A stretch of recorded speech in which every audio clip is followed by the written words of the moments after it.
د غزنی د اطلاعات او فرهنګ ریاست مسؤلینو جاغورو ولسوالۍ ته د سفر پر مهال د دې ولایت د جاغورو او مالستان ولسوالیو له ځینو یوټیوب چلوونکو او ځوانانو سره ناسته وکړه. په دې لیدنه کې د اطلاعات او فرهنګ رئیس د ځوانانو د رسنیزو هڅو مننه وکړه او ټینګار یې وکړ چې رسنیزې خپرونې باید د اسلامي ارزښتونو، غوره دودونو او د هیواد د ملي ګټو مطابق برابرې شي.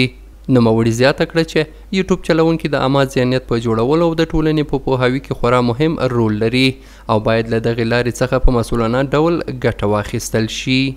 لازم و مهم همی است که در این بخش باید ما عمیقاً متوجه هم باشیم که خدا نخواسته ایت چیزایی نشر نکنیم یا از صفحه ما ایت چیزی نشر نشوه که او مخالف اساسات دینی و مذهبی ما و یا منافع ملی ما باشد. بل لور ته د جاغورو او مالستان ولسوالیو یوټیوب چلوونکو او ځوانانو د دې لیدنې هرکلی وکړ او د دولتي چارواکو حضور یې هیله بښونکی وباله او د دا ډول پروګرامونو پر دوام یې ټینګار وکړ. دوی زیاته کړه چې د فرهنګي مسؤلینو لیدنې کولی شي د ځوانانو او دولت ترمنځ اړیکې پیاوړې کړي او دوه اړخیز باور لا زیات کړي. همچون نشست‌هایی که دایر میشد هر ولایت یا در هر ولسوالی که باشد زمینه کاری برای جوانان،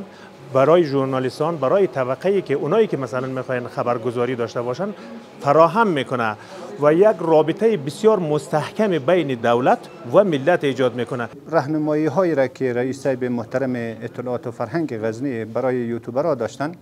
و اما قسم سوالات را که یوتیوبرها و رسانه‌گرای منطقی ولسوالی جاغوری و مالستان از مسئولین داشتن به خوبی با وضاحت تمام برای رسانه‌گرا تفهیم شدن و انشالله وعده سپردن که در قسمت قانونمند ساختن رسانه‌گرای محلی غزنی همراه دوستا همراه ما همکار خواهد بود. د یادونې وړ ده چې جاغوري او مالستان هغه سیمې دي چې په وروستیو کلونو کې ځوانان په ټولنیزو رسنیو ځانګړې توګه یوټیوب کې ډیر فعال دي.